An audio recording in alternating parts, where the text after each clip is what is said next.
welcome to the podcast, Marianne. I am so glad to have you here. So I found you on Instagram, like we do with each other, and you are amazing because you have this great, happy spirit and you're always dancing. You're like the dancing therapist to me. I'm sure you don't like that title, but that's what I think of you as. I'm cool with the title. I love it. You always are like positive and like this positive movement, and it's in conjunction with what you specialize in, which is what I wanted to kind of bring you on to talk about today. You specialize in working with clients that have eating disorders. And Yes. so, for those of us that are at home going, what is an eating disorder, Marianne? Tell us Mhm. what constitutes the behavior of an eating disorder. Um, well, I think the overarching criteria are you have to have um, struggles in eating behaviors. I think that's a huge overarching behaviors. And depending on the eating disorder, you also have a strong preoccupation with food, eating, and body image. Okay. And typically a desire to change your body in some way, make it smaller. And uh, although that there's different types of eating disorders where there's not that desire, that's kind of the broad overarching category.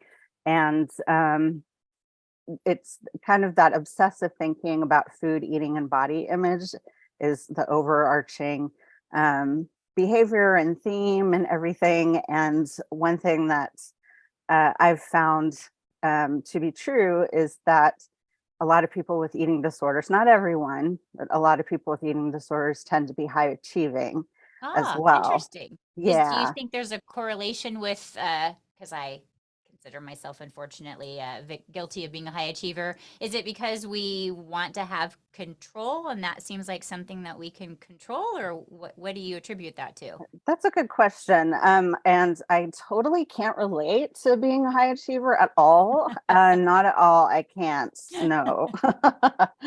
That's not why I have PhD after my name. No, not at all. Not at all.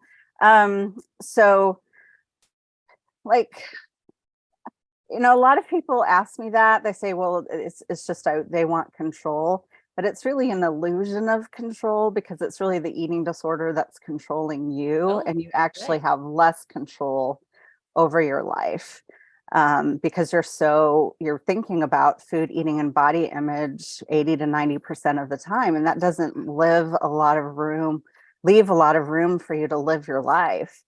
And so just the desire to change your body in some way and eat in a particular way that's typically either restrictive or eaten in kind of an under controlled way. That is where you're binge eating or binging and purging, and then the over controlled where it's more restrictive. You have those two subtypes. So Hmm. let's talk about that a little bit, just again, Yeah. because part of why I want to have you on is to educate about what Yeah. these mean. So I grew up in the 80s, and so for some reason, anorexia was like a big Yep. thing, right? Is that still a term we use, and what is that? Yes. So I grew up in the 80s as well. So high five. Hi. So yes, anorexia nervosa is when people restrict food and they are trying to um, change their body size by making it smaller, and um, to the point at which it affects their daily functioning, and to the point at which they can um, it has a hard they have a hard time with like even cognitive functioning and like being able to think clearly, because what happens if you restrict food over time, your brain actually shrinks. Yeah, we need a And certain so amount of calories per day. And if we yeah. restrict the amount of calories, our body is like, well, what's disposable? What can we shut down? Mental, cognitive ability. Sure, I can't stop your heart. I can't stop you from breathing. Let me Yeah. choose something from one of my other categories. Not a great option. Is what our Right. body does. Or I we don't need our hair that much, so you would start losing your hair. Or we don't need circulation as much in our limbs and hands and feet, so we'll start shutting that down. We don't need periods to survive, so we'll Yes. shut that down. And in the 80s, you had to have amenorrhea to be qualified for the anorexia diagnosis, but that's not the Interesting. case anymore because everybody's body is different, and some people have amenorrhea and some people don't. So anorexia, yeah, in the 80s, that's kind of what people knew about. Maybe a little bit about bulimia, where you have these binge eating episodes, and then you have compensatory behaviors. So you typically purge to get rid of the food that you just ate, or people can do other kinds of compensatory behaviors like take laxatives, like over exercise, things like that.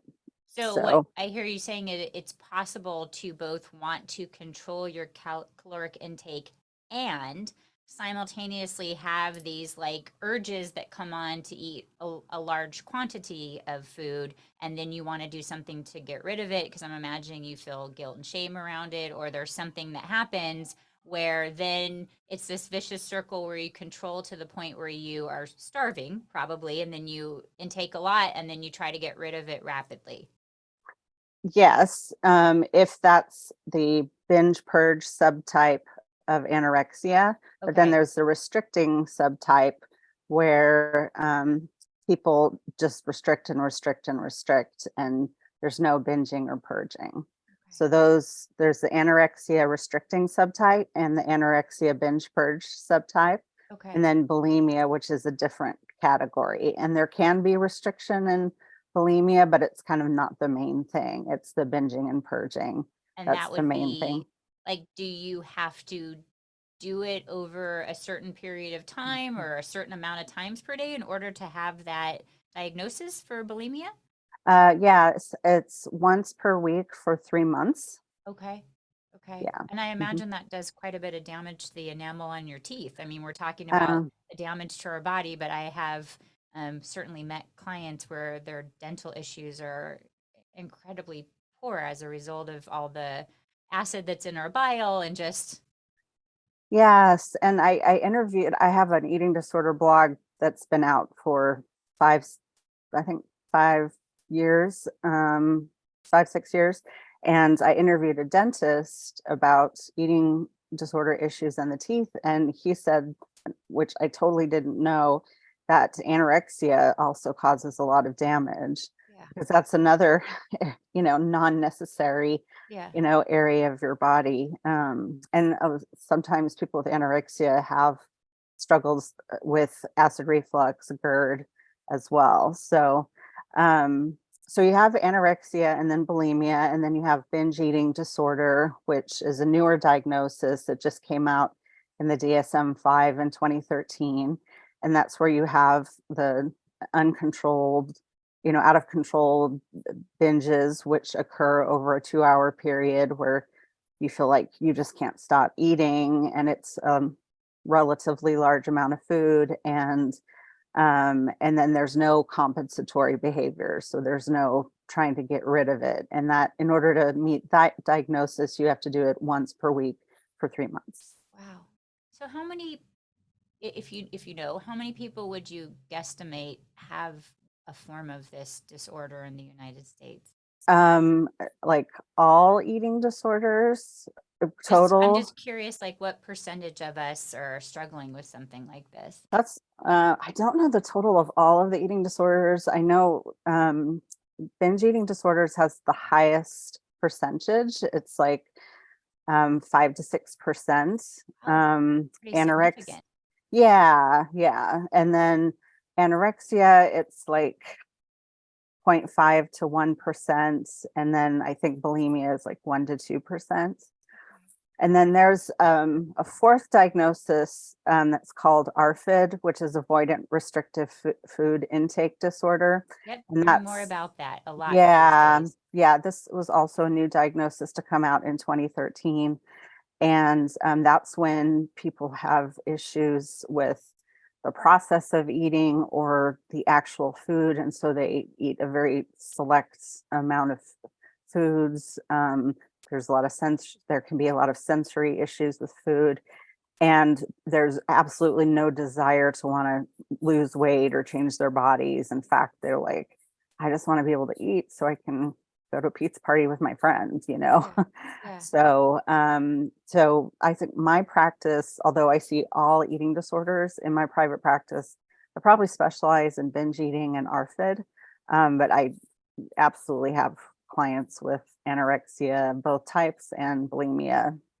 Wow. So not that this is a therapy advice No. podcast, but I'm curious is so the restrictive and the kind of like I'm not enjoying the texture or I can't force myself to eat, is that exposure therapy so that you start to like build a tolerance to it? What's the general approach? Um, uh, it depends on who you ask. There's not a lot of research out there for ARFID treatment. And a lot of therapists don't have many years of experience working in it. Okay. I have about 8 years experience working with ARFID, and some people do, and some treatment programs do hardcore ERP.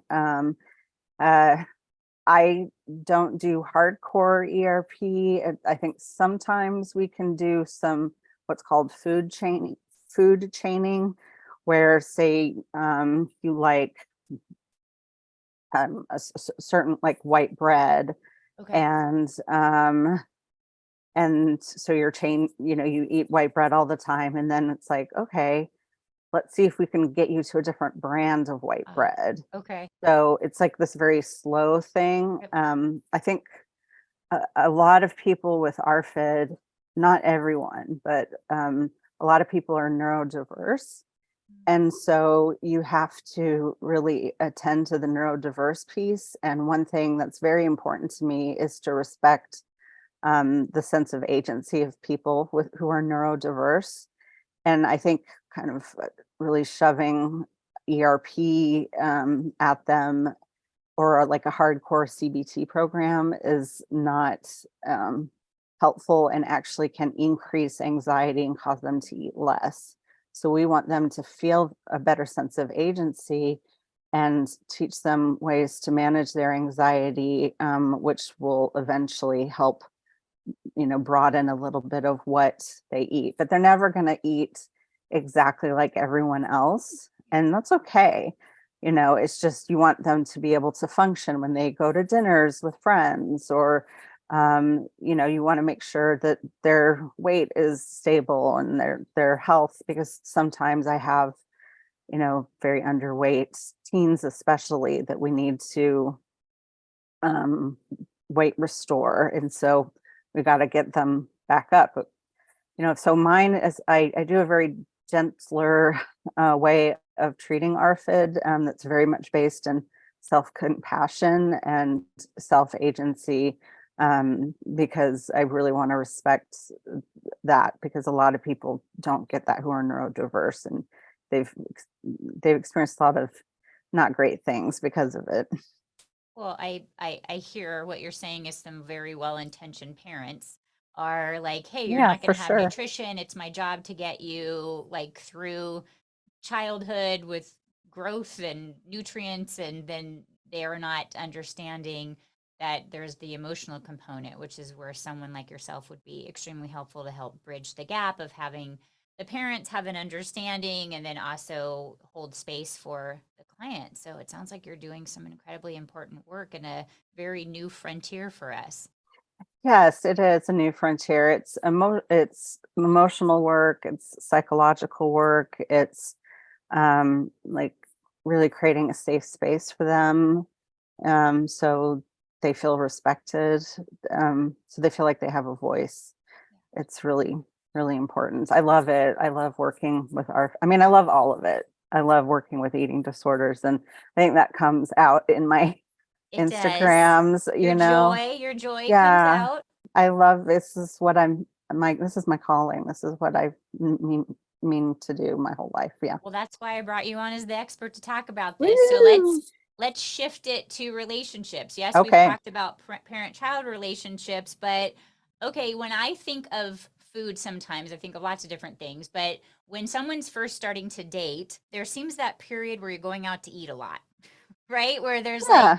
that 15 pounds that you gained at the beginning of the relationship because you're going out to eat so much, you're kind of laying around, snuggling, like not working out. There's the whole stereotype, right? And so I can imagine that if I struggle with any kind of Yeah. eating, just how am I going to approach this time in dating? Like, do you have any tips, thoughts? What do you got for us, Marianne? Yeah, that's a really great question.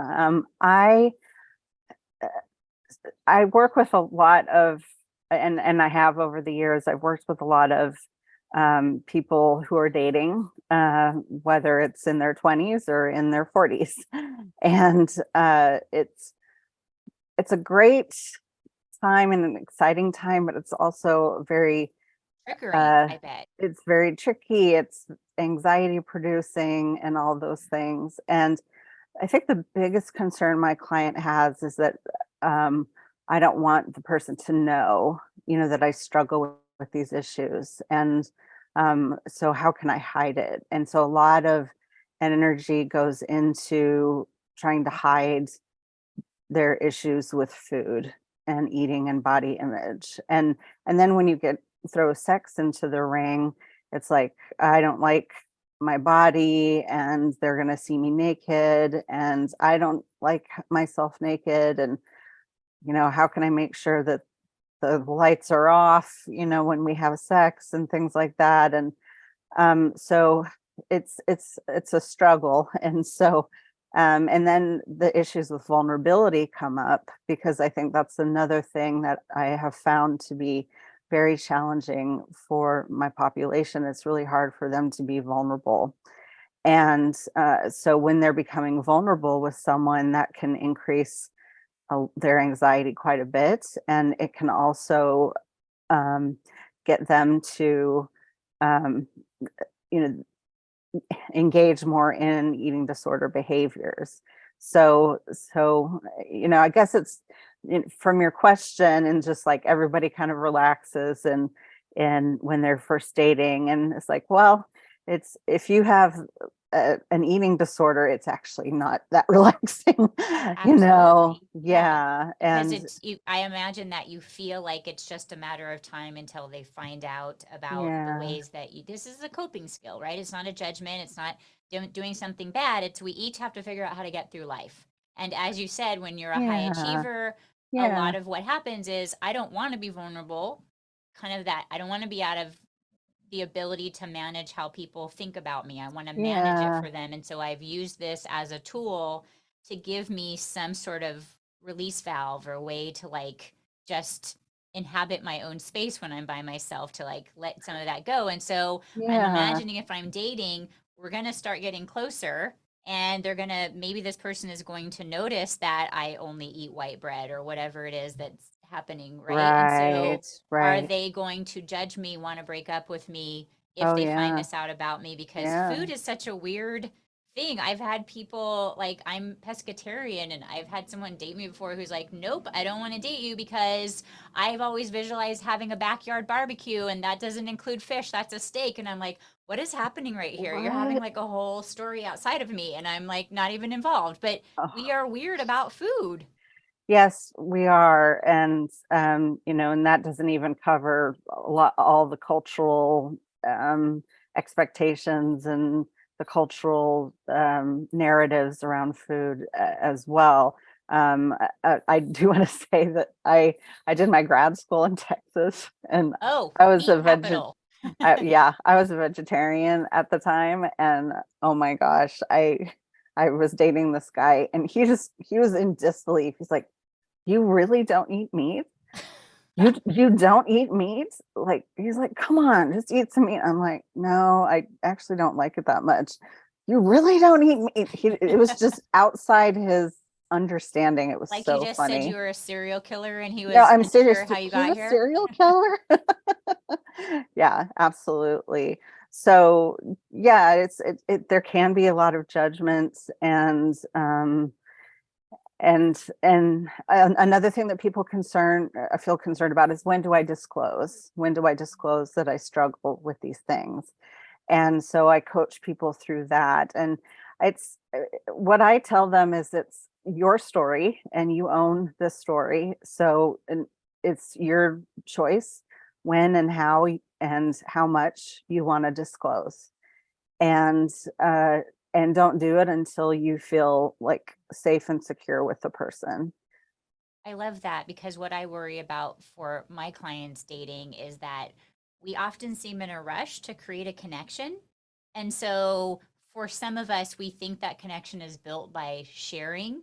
And so if you share a little bit and you're not getting the response you're looking for, sometimes what many Ah, of us do is then share more. It's like we double down because it's like, no, no, no, I want to over explain. I want to like tell you more details. I want to, and so then you're not getting a reaction because the person may not even be having a reaction. It's just that they're taking it in, right? They're processing, yes. what does that mean to them? Do they have experiences that are similar? How does that impact their values? It's not about you. But then when we double down, it's like you threw all your marbles out and you can't take them back.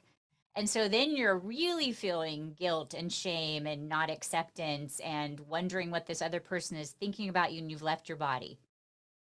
Yes, absolutely. And how I explain all of that to my clients is I say it's a game of catch. You know, Mm. you disclose something and you throw a ball to them, and you wait to see whether they've disclosed back. And if they don't, and they just hold on to the ball, don't start lobbing balls at them, because that's not helpful for you, and that can increase this sense of like being overly vulnerable.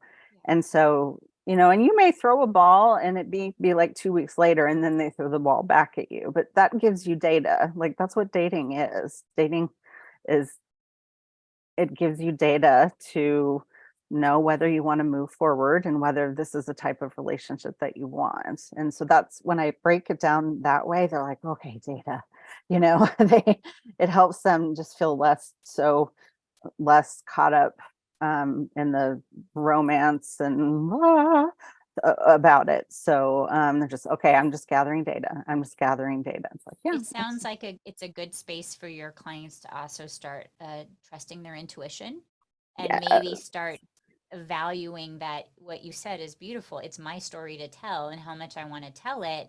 And it's always good to hear yourself tell your story and see how you react to telling your story to have a sense of how you're progressing in your work, right? Because if you can say it sort of like, yeah, that's who I was, and I'm a work, I'm a work in progress, or we're all a work in progress versus being apologetic for it is, absolutely. I imagine, a big part of how they determine growth.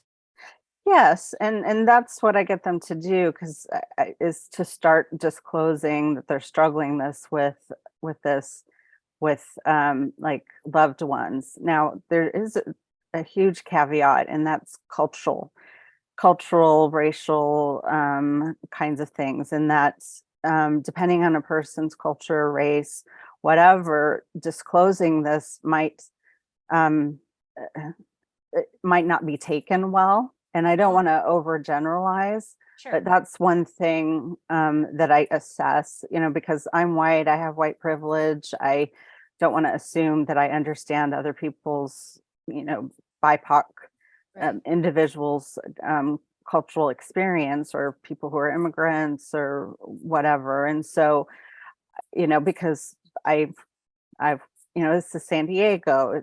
We have a lot of people who immigrate here from all different countries, and then they have kids, and say I work with the kids, and they're like, well, my friends at school are talking openly about it, but like when I talk to my parents and my family is about it, they totally don't understand. And I said, well, yeah, because maybe it wasn't talked about in their home countries. Yeah. And so I think it's important to sort of vet all of that out first before deciding when and to whom you want to disclose. And I mean, I work with both teens and adults, and with teens, sometimes talking to their friends first is Yeah. a more helpful option. It really depends on the situation. And then for adults who are going through the dating process, definitely talking to best friends, like people they're hanging out with, I think can be really helpful. Family, it depends. It can be tricky, and it can be incredibly helpful depending on how the family members respond. So let's switch then to you've been dating someone for a while or you're established in a relationship and they haven't said, a hoot about it, nothing. And you're starting to suspect by behaviors that you're seeing, they're spending a lot of time in the bathroom, they're brushing their teeth a lot, you hear noises, like you Mm, have some suspicion that mm. something's going on. Is it appropriate? And how would someone bring it up to someone if they're in a relationship with them and there's a hope for clarification? That's a good question, and it's a tricky answer. I mean, it's a tricky question, and the answer is uh, it depends on the situation. But I would say confronting them is not helpful because there's typically so much shame that comes with these behaviors. That's actually part of the diagnosis for binge eating disorder, bulimia, is the shame. It's and so for you to confront it and say, I hear you throwing up, whatever, that can be absolutely devastating to someone. And Okay. so I would say ease into it slowly, kind of like, you have a really hot hot tub and you kind of trying to like ease into it and you dip a toe in first. Is that I I would probably say something like, you know, Maria, that I care about you a lot, and I just want to let you know that I'm here for you. If if you're struggling with anything, I would love to support you. And I I would hope that, and I know that you would be the same way for me. And so kind of, I think, start with that and then see how they respond and just make it very, you know, be very, very loving and kind to them. And then over time, if they don't disclose, I would probably just go into the hot tub a little bit deeper and say, you know, um, I I'm wondering whether you have any struggles with food and eating, because that's just, I don't know, something I'm just getting the vibe about. I totally may be wrong. It just kind of seems like there's a little bit of something there, but I and then see how they disclose. Now, if they don't disclose and if they say no, no, everything's fine, um, that gives you data. Okay. That gives you data. So a lot of people in the beginning, there is this element of denial when it comes to how how severe or their eating disorder is, and so Which um, is also not dissimilar from alcohol or drugs or any of the yeah, sort of yeah, yeah, maladaptive coping behavior, right? sure, sure, and there's just something about food and body image that's just because you have to eat every day, and it's such an organizing principle in all cultures is food and eating, that I think there's just this extra layer of struggle and suffering. I don't want to compare this to like the suffering of alcoholism or drug use, because that's totally not what I'm trying to do. I'm just saying it's different because Yeah, it's of just course. like in your face every Yeah. day, like because you've got to eat to survive. And but I think if you have a situation where you're seeing someone drop a lot of weight, where it's like every time that they eat, they go to the bathroom and vomit, and they're just saying, "No, no, I don't have any struggles with food," and you've already taken the steps of opening the door and, walking slowly into the hot tub, and you've done that over the course of several weeks, and the person is still, "No, no, no," and just, I would have a sit down with them and just say, "Listen, I am very concerned about you. I very much care about you. Um, this is what I'm noticing. And you're telling me you don't have any struggles with food. So I'm really confused Okay. right now. I'm very confused." Instead of, going at it like, you did this and you're doing Not this. confronting. This is not an Right. intervention. This is No, a gentle, curious versus furious, kind of Yes. trying to get data so that you can understand and maybe have compassion. Yes, absolutely. Coming from a place of compassion, coming from a place of, I care for you, I love you, if they're at the L word stage yet.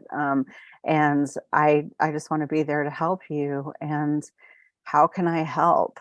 How can I help? I love that, curious, not furious, and coming from a place of compassion. And I think if they're contradictory in what they say, I love the words, I'm confused. Okay.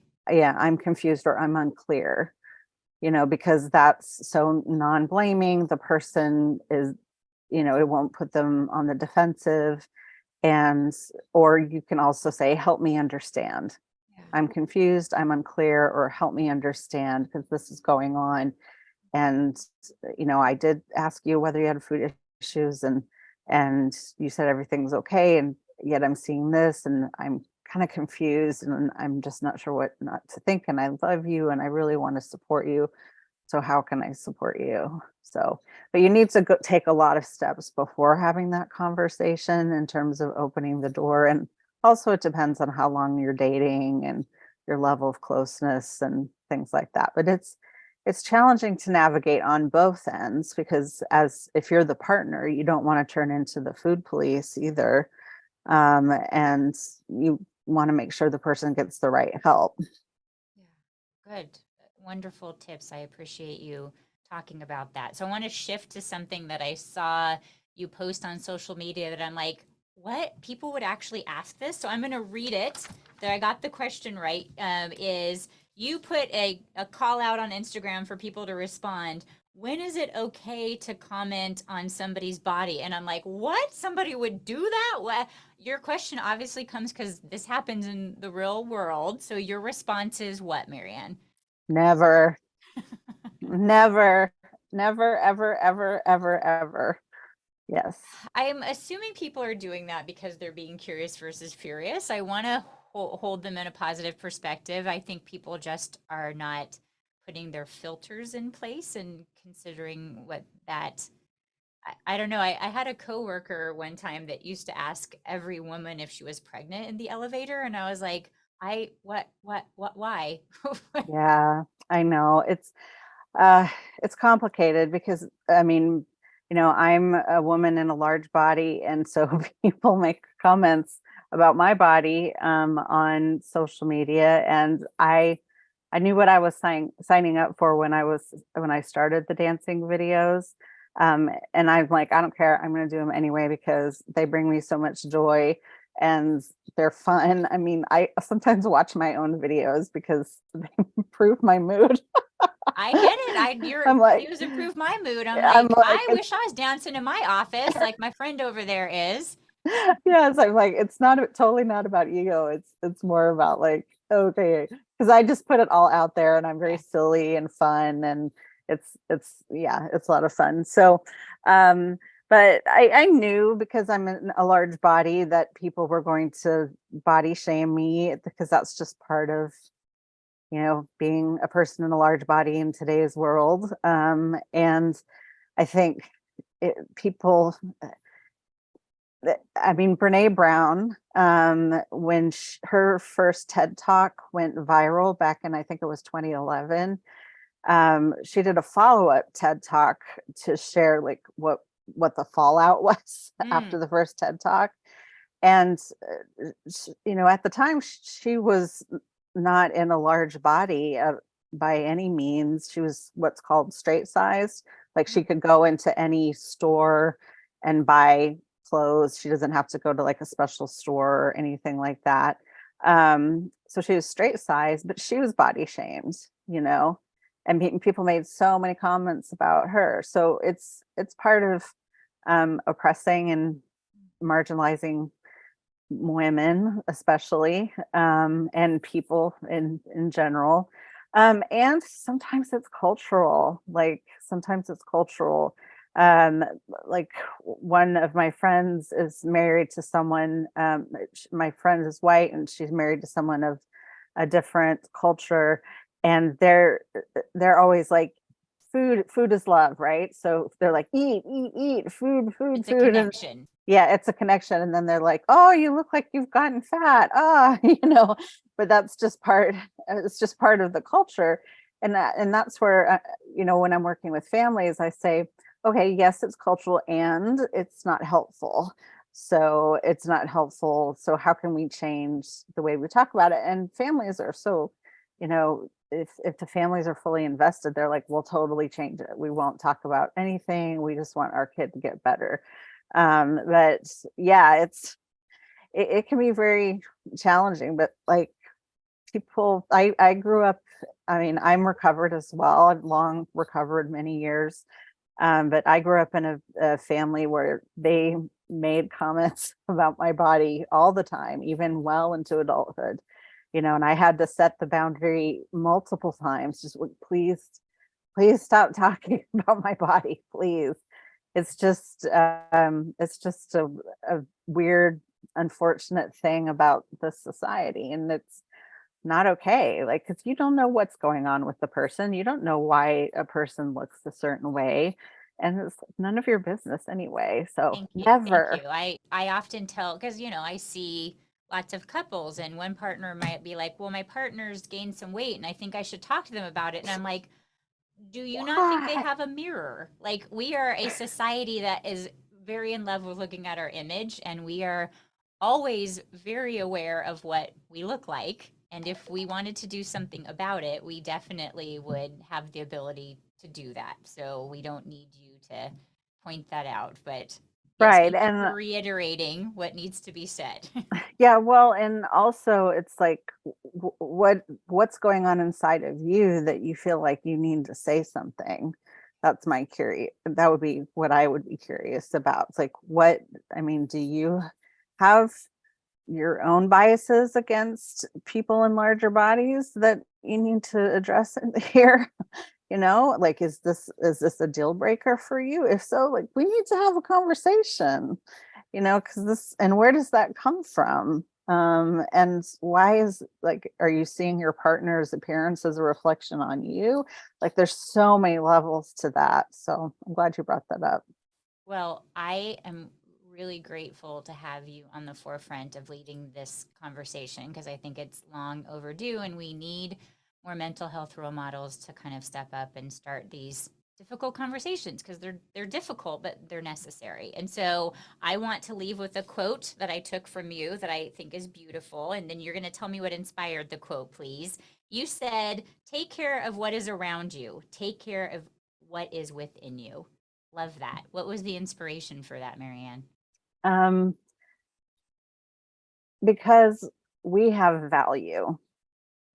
We have value. It doesn't matter, what our race, ethnicity, gender, body size, ability, whether you're neurodiverse, neurotypical, you all have value. We all have value. And so we deserve to take care of what's around us, and we deserve to take what is going on inside of us, and we deserve to prioritize our mental health. And this is Mental Health Awareness Month. May is, and it really is an expression. I'm actually getting goosebumps just talking about it, of self-love, to take care of our mental health. Well, thank you for all that you do. I'm Aw. inspired. Please don't stop dancing. I need something to look at that makes me happy on Instagram. So thank you for all that you do and all the joy that you bring all of us. And I appreciate you taking some time to hang out with me today. Oh, thanks, Dana. This has been a blast, and I just really appreciate, and I'm honored that you invited me to come. Thank you, my friend. Take care. Thanks for tuning into the D Spot. Find me, Dr. Dana McNeil, and my guests on social media using the links down below. Subscribe for new episodes weekly, and leave a comment letting us know how and if you can relate, or what topics you'd like us to cover next. See you next time, and don't forget, go into therapy is cool.